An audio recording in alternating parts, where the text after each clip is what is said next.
musuq maasuq haddii qof isku dayo inuu xoolaha dawladda qaado dawladdaa la dacweynay dawladdaa xukun lagu ridaya waxaa la odhanaya ma siin kartada afartii jardiino nin how inta ogaalkayga ah oo lagu kala tegey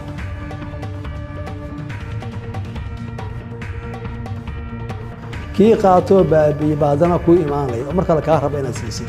si mar kale maxaan ku oraa markaas haddana laleeyahay ma waayahay intuu xoogaa noo akriyo xoogaa noo xamaasoodo xoogaa wax noo akriyo ayaa markaa loogu celinaya mid waa shay la yaab loogu yaalo waxaa imaan doonta in dib loo soo celiyo ayna noqoto maalinta cadaaladda in lagu fuliyo ciddii waxaa samaysay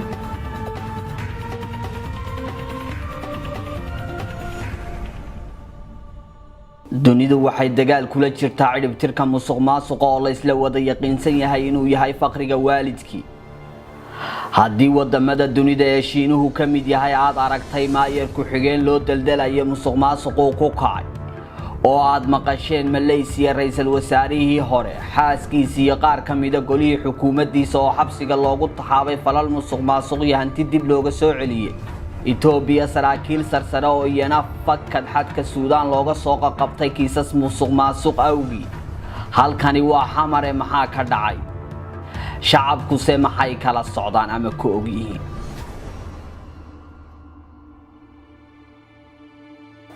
waxaa noo muuqatay kala duwanaanshaha qaababka musuqa iyo boobka hantida ummadeed ee siyaasiyiinta Soomaaliya ay ku kaceen waxay ka fursan weyday baaxadda ay leeyihiin boobka iyo dhaca halkan ka dhacay waa Muqdisho inaan 2 iyo 3 barnaamijba ku soo qaadano qalinka ummadda iyo ka baayac mushtaraynta siyaasadda haddii aynu barnaamijkeennii hore ku soo qaadanay markana bal hantidii ma guurtada ahayd ee dawladda dhulkii danta guud iyo goobihii ka caaganaa u adeegsiga waxaan dad shacab ahayn sidee laga yeelay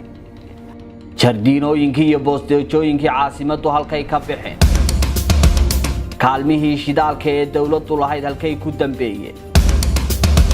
dhulkii xeebtii hore loogu yiqiin dimaaya mirinta waaliid ee meedayana dawladda maxay ugu jilaneed maanta se maxay tahay yaa mulkiilayaalka liisaska magacyada qof iyo qoysasba baadi goob idinku daawan doontaan dhulkii baaxadda lahaa ee egas kantarool balcad isna halkaad ku ogay dhulkii xayndaabka madaarka Muqdisho wadadii jayga ee danyartii deganeed looga raray ammaanka madaarka dartiis maanta muxuu yahay yaa qaatay qaybsaday oo iska leh waa tan ee dugsigii farsamada ee loo yiqiinay Boolaniiko yaa sahayday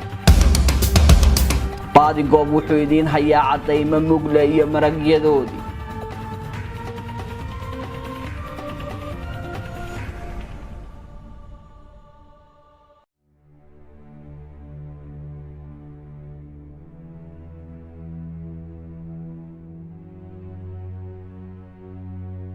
Muqdisho waxay lahayd goobo nasasho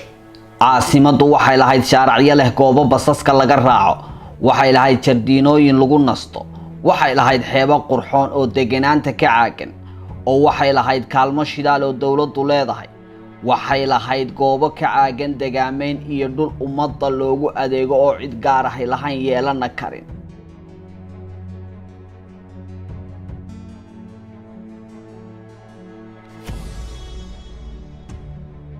burburkii dhacay intaasoo hanti ma guurtaa oo ummaddu wada lahay waxay ka nabad galeen jabhadihii dalka soo maray hogaamiye kooxeedyadii qabqablayaasha xilligoodii xukuumaddii carta lagu soo yabyabay maxaakiimtii iyo wakhtigoodii iyo weliba xukuumadihii ku meel gaadhka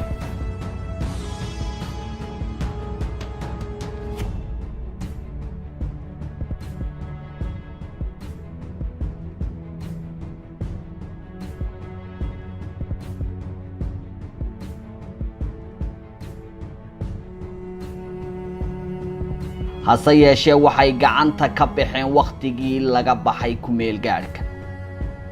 dhacdooyinka barnaamijka aad ku daawan doontaan ayaa qaarkood yihiin kuwa naadir ku ah bulshada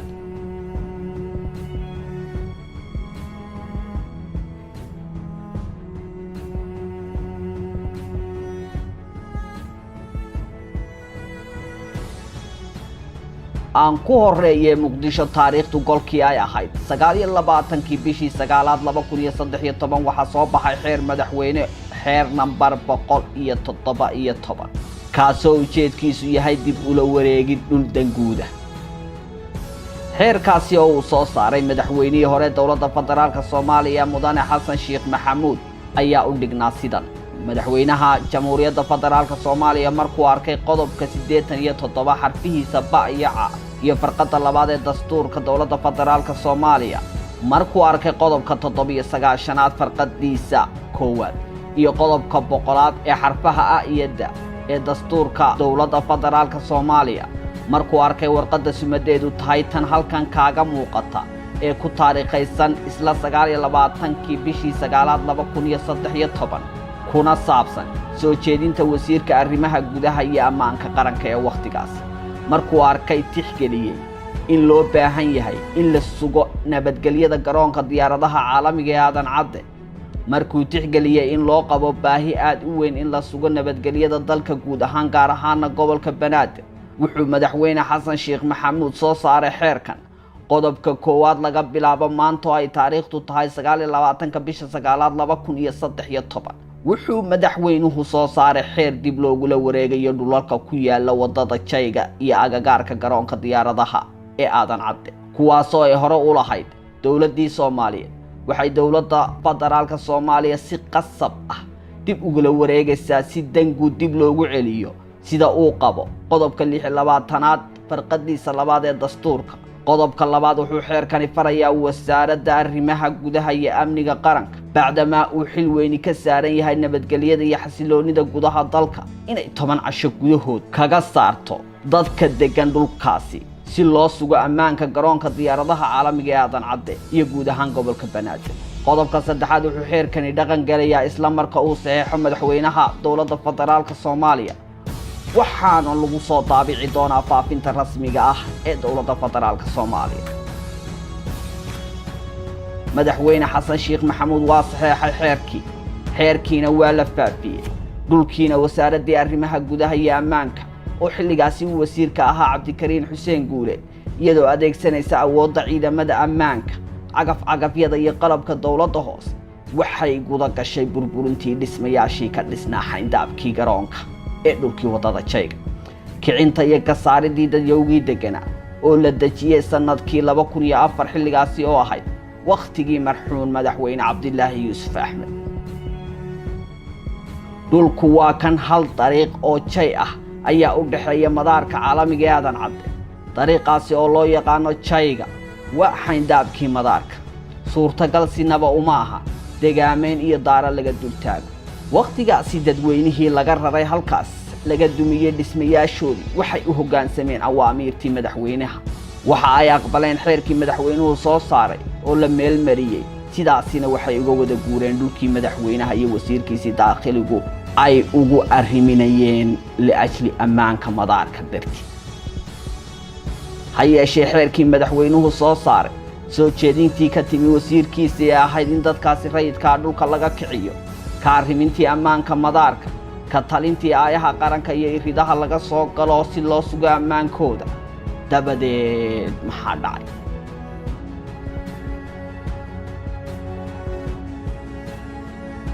kadib markii iskaashigaasi madaxweyne ilaa heer wasiir gaadhay ku dhowaad 100 qoys buulalkoodii iyo dargadahoodii uga dhisnaa cagafyo laga geliyay lana adeegsaday xeerkii madaxweynaha iyo wasiirkiisa arrimaha gudaha iyo amnigu ee loo cuskaday aayaha ammaanka iyo mustaqbalka madaarka. madaxweynihii hore Xasan Sheekh Maxamuud qoyskiisii eheladiisii qaar ka mid ah xubno ka tirsanaa xukuumaddiisii iyo mas'uuliyiin ka mid ahaa baarlamaankii waqtigaasi waxaa la qaybsaday dhulkii xeerka madaxweynihii dadkii deganaa lagaga kiciyay. waxa iyana dhacday oo cadaymaha ka mid ah uu baadigoobidiin hay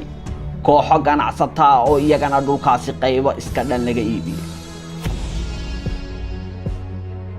intaanan cadaymaha u gudbin halkani waa dhulka aynu ka hadlayno waa wadadii Jayga waa dhulkii madaarka gegida diyaaradaha ee Aadan Cadde. madaarka iyo dhulkan aad arkayso waxa ku kala gudban siliga madaarka oo kaliya waa aan dhex tagnay dhan kastaba waan u qaadnay booqanay dhismayaasha kala duwan ee ka socda muruq maalka dhismayaashaasi saraha halkaasi dhismahoodu qaarna dhammaaday kuwo kalena uu ka socdo weli waxay mid farta kuugu fiiqayaan guri iyo daar kasta iyo cidda loo dhisay ama dhismo uu socdo. waa tani haddaba sidee loo kala leeyahay dhulkan aad arkayso? caddaymaha aan ku horeeyee kani waa liiska mulkiilayaasha. 3 qof ee liiska u sarreeya waa isku hal qof oo lagu magacaabo Cabdiraxmaan Axmed Cali, waxaana la siiyey 30 boos oo booskiiba cabirkiisa dhuleed uu dhan yahay 40 lagu dhiftay 100. liiska kaalinta afraad waxaa kaga jira madaxweynihii hore Xasan Sheekh Maxamuud Calasow, walaalkiis Cali Maxamuud Calasow, waxaana la siiyey 10 boos oo dhulkaasi ka mid ah. halkii boosna sida kuugu muuqata halkan cabirkiisu waxa uu dhan yahay 40 lagu dhiftay 75.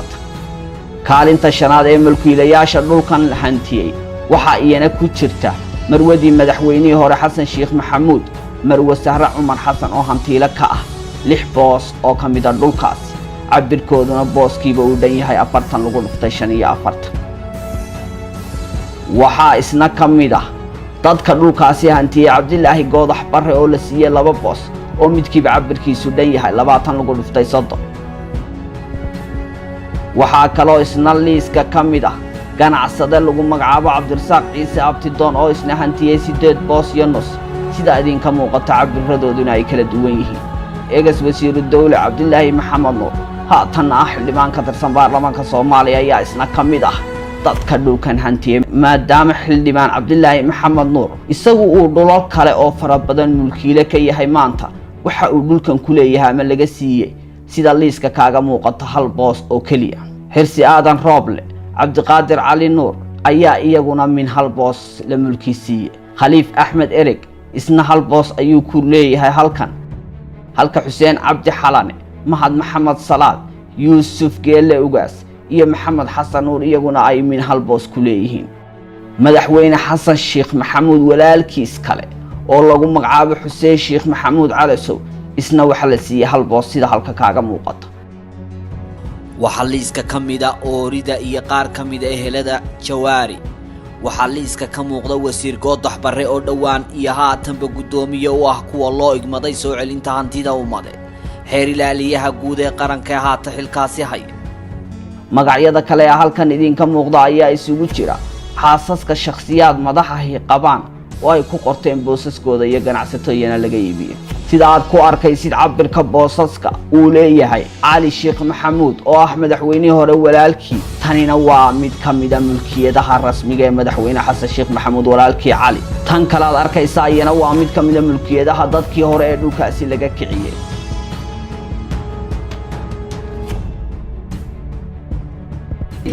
إن لبي تونكي صبحنا هي صبح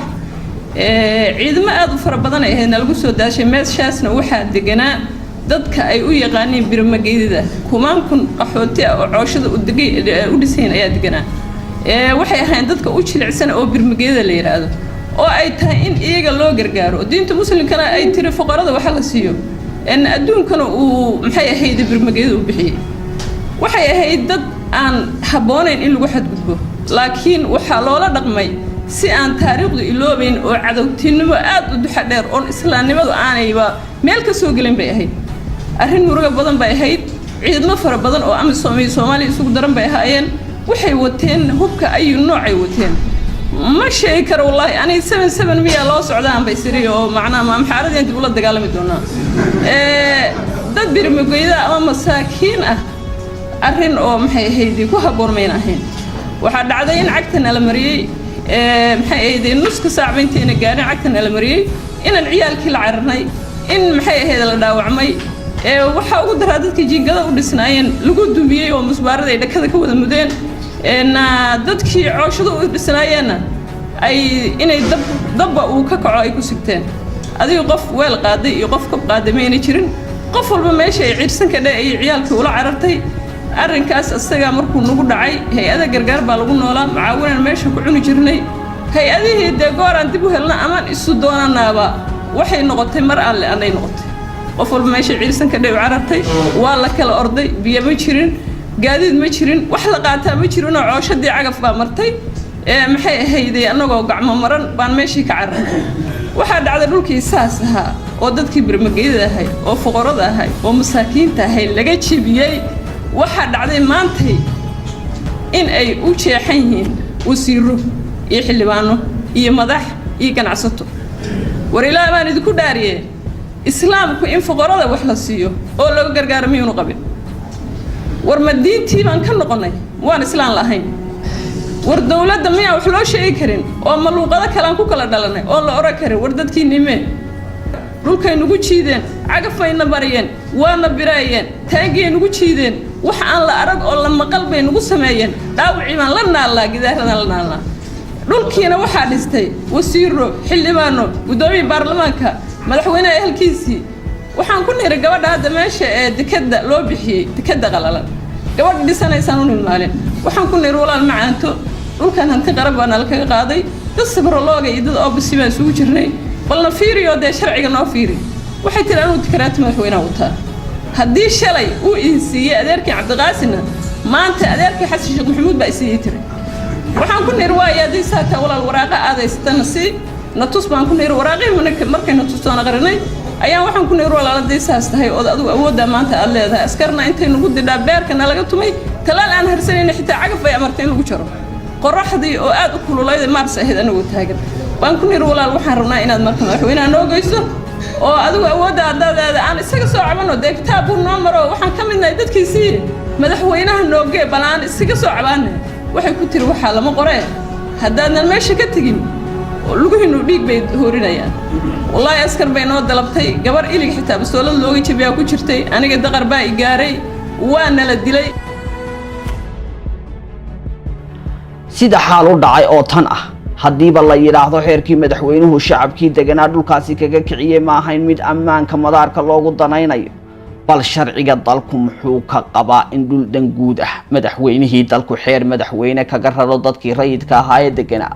ku celiyo danguud dabadeed isaga iyo qoyskiisii iyo saaxiibadiisii xukuumaddu ay kala qaybsadaan bar kalena ganacsato ka iibiya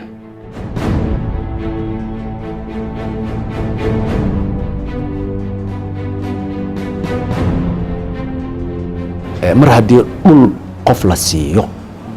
waxaa cajiib ah in baahi kale ay timaado ee qof kale looga qaado waxaa diidaayo saldhigga dhulbixinta qodobka afraad saldhigga dhulbixinta ee qodobka afraad faqraddiisa afraad wuu amraa amaruu bixinaa wuxuu leeyahay waxaa ka reeban amar waay in dhul qof laga qaaday la siiyo qof kale marka haddii ay dhacday waxaa baaba'aayo jiritaankii sharciga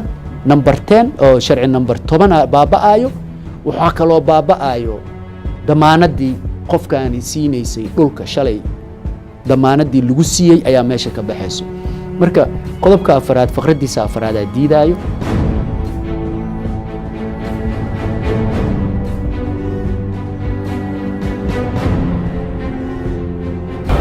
dhul laga qaaday dadweyne oo dawladdu ay baahi caama u qaaday hadday dawladdu ka maaranto haddaan ciddii marka hore laga qaaday loo celinin cid gaara lama siin karo waxaa lagu qabanayaa dan caam ah arrin public ah ama isbitaal laga dhiso ama station laga dhiso ama garoon laga dhiso ama waxa lagu qabto shay public ah oo dadka ka dhaxeeya haddii uu qof isku dayo inuu taas waxa way macnaha corruption taas haddii qof isku dayo waa musuqmaasuq haddii qof isku dayo inuu xoolaha dawladda qaato musuqmaasuq ma ahan oo keliya xoogaa lacaga lacba musuqmaasuq macnihiisu waxa weeye maamulka dawladnimada oo si abuse waxaadan xaq u lahayn loogu qaato ama lacag aadaan ama dhul ha aadaan ama dad ha aadaan waxay doonaan ha aadaan dadkii shacabka ahaa ee dhulka laga qaaday cawil ama beddel looma celin keliya waa laga kiciyey bal mar kale sharciga dalku muxuu ka qabaa haddii dhul danguud ah dadka laga raro oo dawladii u baahato kadib baahidii dawladdu meesha ka baxdo miyaa la iska kala qaybsanaya ma madaxweynaha ayaa qaadanaya mise ganacsatada ayaa laga iibinayaa mar kale aan sharciga dib ugula noqonno waxaan leenahay dhul kasta oo dad hore looga qaaday oo magac dawladeed yeeshay noola oosta kasta haddii la keeno looma celin karo ciddii laga qaadeecdanayo xuquuq baa la lumiyey qof lahaa marka hore laga qaaday dabadii cid kale la siiyey dacwad baa u furan dowladdii ka qaaday ayaa la dacweyn karaya waxaa lagu dacweynayaa warqaddii ay dadkan cusub ku siisay ay tiri waxaan siiyey dadka noocaasa ayaan u sharciyeeyey taa ayaa maxkamad sare lageeyay ciddaas marka waxaa looga soo celinayaa si sharciya as a legal way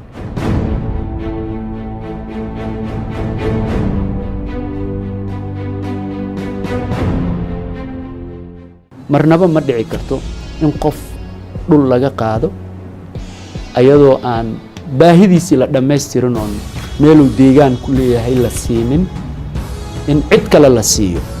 waxaa waaye way dhacdaa laakiin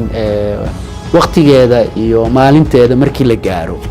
waxaa imaan doonta in dib loo soo celiyo ayna noqoto maalinta cadaaladda in lagu fuliyo ciddii waxaa samaysay iyo ciddii ayadana milkiyad ahaan u qaadatay sharcigii dadku wada lahaa ee dalka u yiil haddii uu sidaasi qabo oo misana la baal maray bal dadku waa islaameh diintu maxay ka qabtaa waxaa garanaysa diinta islaamku shanta shay oo waardiyeyso ama loo yaqaano daruuriyaadka loo yaqaano ama loo yaqaano gundhiga diinta waa shan shay baa leeyahay diintu shan shay bay waardiyeynaysaa marka soo koobo diintay waardiyeynaysaa sidii qof ku toosnaan lahaa bay falankeeda gelaysaa qofka naftiisa la waardiyeynayaa inuu qofku maarata xaqiisa iyo noloshiisa la waardiyeynayaa qofka maalkiisa la waardiyeynayaa qofka caqligiisa iyo maskaxdiisa la waardiyeynayaa qofka sharaftiisa la waardiyeynayaa iyo qabkiisa walidaalika qofka wax kasta oo diinta dhaawacaya nafta dhaawacaya ama dhiig daadinaya maskaxda dhaawacaya maalka dhaawacaya qofka sharaftiisa dhaawacaya lama oga diinta waa xaaraantimaysa marka maalkaas in la waardiyeeyo ayaa waajibka dadka muslimiinta mas-uuliyiinta ka mid ah kulligood ma aha hataa haddee kulligood ummadda oo dhan ba maalka caamka ah gaar ahaan oo hantida guud si gaara ayaa loo ilaaliyey maalka caamka ah waxaa loo tiiriyey inuu ilaahay iska leeyahay rasuulkiisa baa loo tiiriyey maslaxadda caamka waxaa maaragtay sharaf ugu filanba in ay qaadato teetalka ah ilaahay rasuulkiisa baa iskale waxaas in la yidhaaho si loo xurmeeyo looga boqo oo loo qadariyo marka maalka caamkaha ka mid ah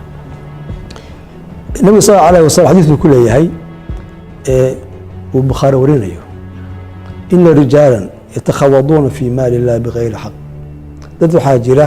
maalka ilaahay iska dhex dabaalanaya maalka ilaahay waxaa loo jeedaa maalka caamkaha loo jeedaa ayadoo wax kasta ilahay leeyahy subxaana wa tacaala laakiin wixii insaan leeyahay uu sheeganayo si gaara asagu maarata waa looga hadlaa marka hantida guud ilaahay baa loo tiiriyey xurmadeeda la muujinaya marka wuxuu leeyahay xadiidku leeyahay dad waxaa jira xoolaha ilaahay iska dhex dabaalanaya kuwaasi falahum الnaaru yowma alqiyaama kuwaasu naar bay leeyihin maalinta qiyaame waa dad xeradii ilaahay u dhacay weeye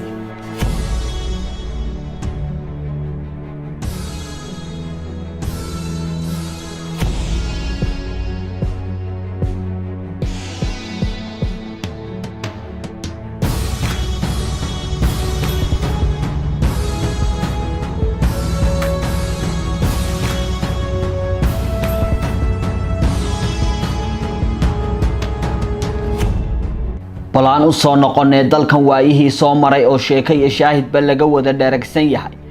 markii uu ka baxay kumeelgaadhkii oo ka dhignayd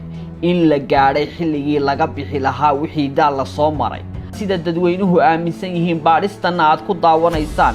waxaa dhacay waxaan ahayn wixii la filanayay taasoo dadku ku macneeyaan mas-uuliyad la daayacay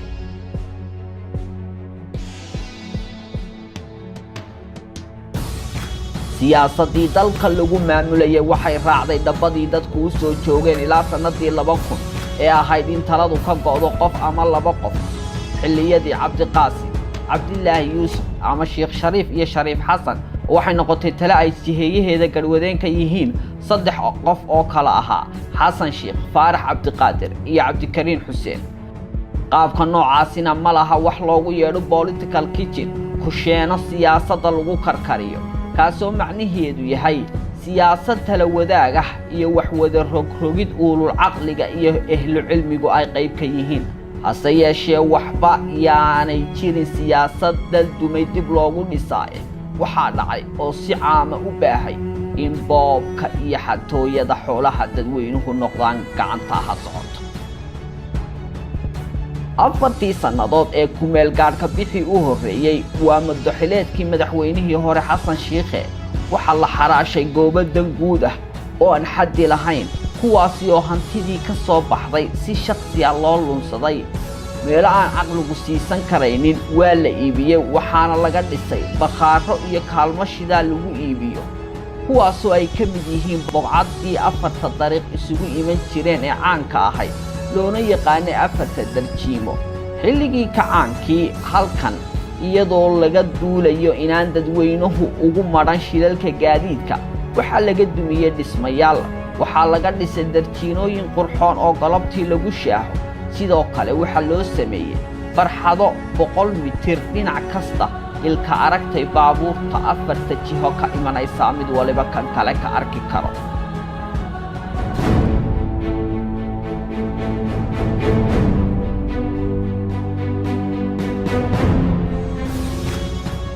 afarta jardiino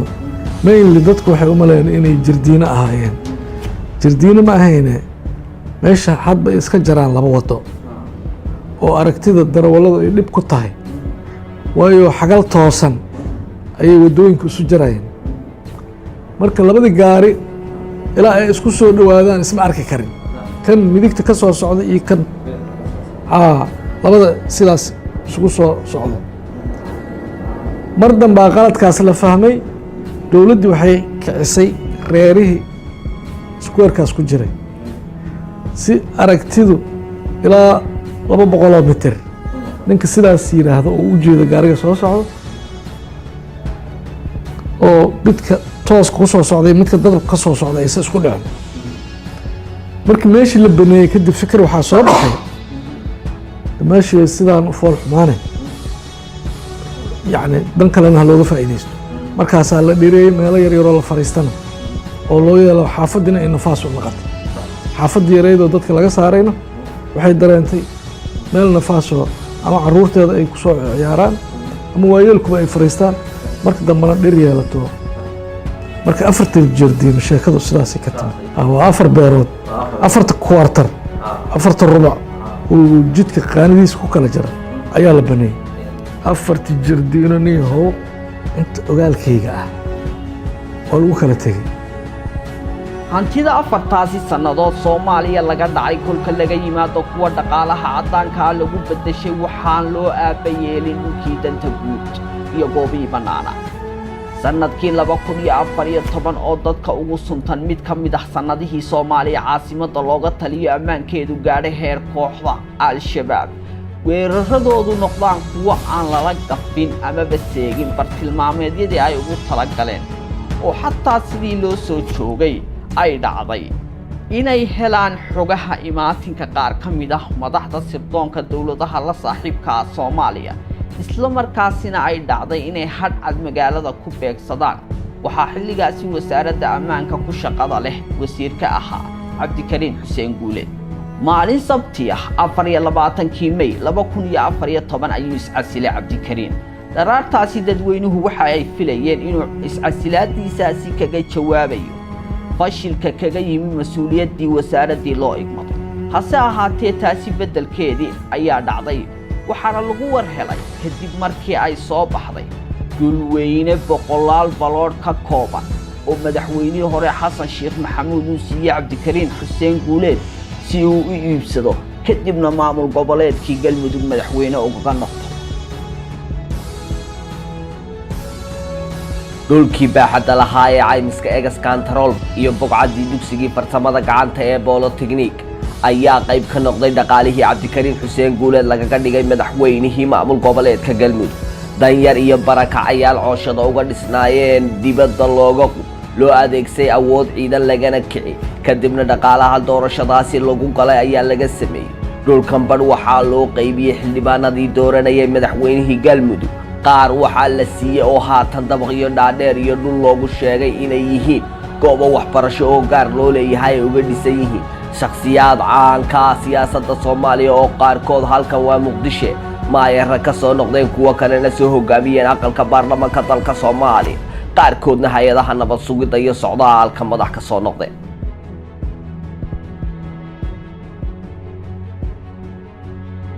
dhulkii isku fadhigiisu intaasi leeg yahay dhaxal wareejintiisa xataa waxa raacay magacii hore loogu yaqaanay waxaana loogu magac daray maamul goboleedkii dhaqaalihii ka soo baxay madaxweynaha loogu sameeyay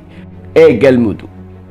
iminka caasimadda dhexdeeda waa xaafad waxaana loogu yeedhaa xaafadda Galmudug shirkadihii Cabdikariin Xuseen Guuleed u dilaalay dhulkaasi ee dhanka iibgeynta u qaabilsanaa waxaa ka mid ahaa shirkadan oo sida fariimaheedii suuqeynta dhulkaasi ay ku baahisay warbaahinta iyo baraha bulshada kaaga muuqato taasoo ku gadaysay dhulka cabirkiisu ugu yar yahay 15 lagu dhiftay 20 lacag $550,000 dhulkuna wuxuu ahaa in ka badan 150 boos oo aan isku cabir ahayn waxaa Cabdikariin Xuseen Guuleed sidoo kale ku maqan muddadii wasiirka ahaa waxna laga weydiin doonaa isaga iyo nidaamkii uu ka tirsanaa xaruntii Fiisha Baara iyo haamihii geedka shidaalka ee Xamar Jajab oo isagu la wareegay haatan ku ganacsado kaalmihii shidaalka ee dawladda iskoosyada badankooda Muqdisho meel walba ku yiil kaalintii ugu weyneed ee lambar 4 ku tiil haatan halka loo yaqaano lagana dhistay hoteelka Afri dhammaan waa lagu kala huleel mid ganacsato laga kireeyay kuwaas oo lacagaha kirada sida xogahani ayna siinayaan ama tilmaamayaan laga sii qadintay 20 sanadood muddo ku siban waa ilaa 2040 maalinta qiyaamada waxaa imaan qof kasta qiyaamaha wuxuu maaragtay uu xaday oo maalka caamka uu ka xaday asagoo siduu keenaya ayagu nool buu keenaya hadday geel yihiin hadday ari yihiin hadday lacag yihiin hadday dahab yihiin hadday baabuur yihiin hadday guryo yihiin wax kasta sidoodii ah waliba asagoo sida awood baa loo siinayaa inuu xambaaro asagoo sida ayuu la imaanayaa qiyaamaha si lagu fadeexeeyo oo maxaanku lagu facsharo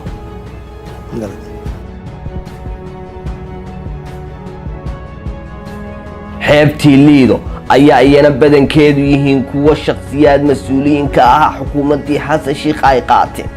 wasiiru dawlihii hore Cabdilaahi Maxamed Nuur ayaa ah shakhsiga ugu badan ee haatan dhul xeebeedkii Dimaayo Mirito Waalid ee gacanta ugu jiro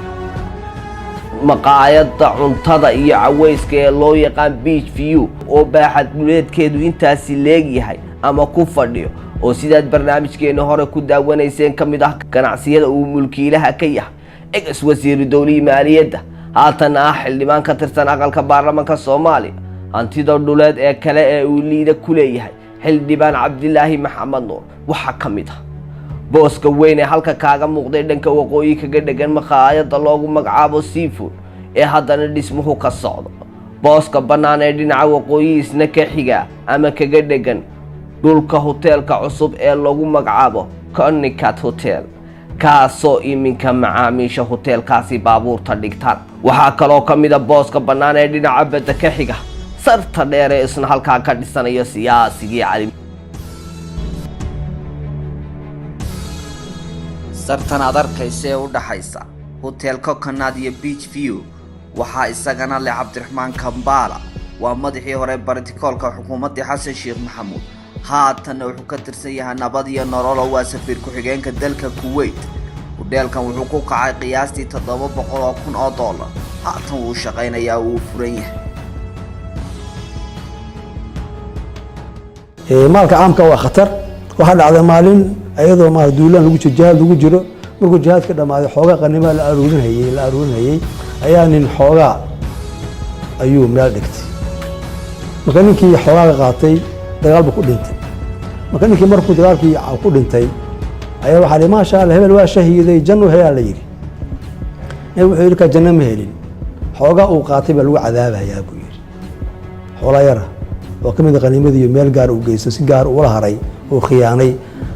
ayaa dab kula shilmayaa buu yiri sallallahu alayhi wasallam waa nin ku dhintay jihaad ku dhintay weeye baa loo daynaynin soo garanmaysid marka runtii yani fadeexadaas caamka baa ka jirta oo khatarta ah xoolaha caamka haddii lagu xadgudbo waxyaalaha waaweynka oo dunuubta bay ka mid tahay oo maalinta qiyaamaha facsharaad gaar ee fadeexadeen gaar ah ayaa lala sugaya qofka noocaas oo kale ah qofka maalka caamka ah hada qofka ballanka ilaahay iyo magaca ilaahay sida hadan u isticmaalo runtii waana mas'uuliyiinta marka mas'uuliyiinta oo ummadda magaca ilaahay kugu dhaaranaya oo ummadda magaca ilaahay u soo dhexmarahaya oo la odhan karo magaca ilaahay bay maaragtay ayay marsanayaan baryaha madax waa la marsaa la sheegaa moogta ayay xoganayaan marka ninka mas-uulka oo ummadda magaca ilaahay ku khiyaanahaya wuxuu la mid yahay qof magaca ilaahay subxana watacaala xoganayuu la mid yahay oo marsanaya oo ku gudbahaya marka ummaddii masaakiinta ahayd oo ilaah magaciisa lagu khiyaanay ilaahay qiyaamaha ugu aargudahaya heerkan kolkay maraysay dad yowga yiqiinsan in musuqmaasuqu yahay cadowga mujtamac kasta oo dunidan ku guud nool waxay wakhtigaasi ku tilmaamaan inuu ahaa xilligii faafinta xawaarihii xoogga badnaa ee musuqmaasuqa soomaaliya ku dhaqaaqay la odhan karayay dalka soomaaliya iska badaayo waxaa la dagaalamayaasha musuqmaasuqa ee dunidu uga cabsi qabeen in kooxahaasi maabka dunida ku ranjiyeeyaan aafada musuq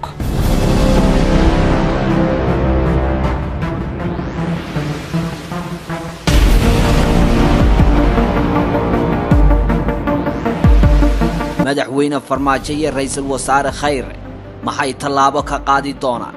xalaane ma jaleeci doonaan ma xumo maalgashiye ajnabiga iyo muwaadinka maalka haysta midkee dowladdu mudnaanta siin doonta nabad iyo nolol lafteedu baadhitaanada baadigoob siday u waajihi doonaan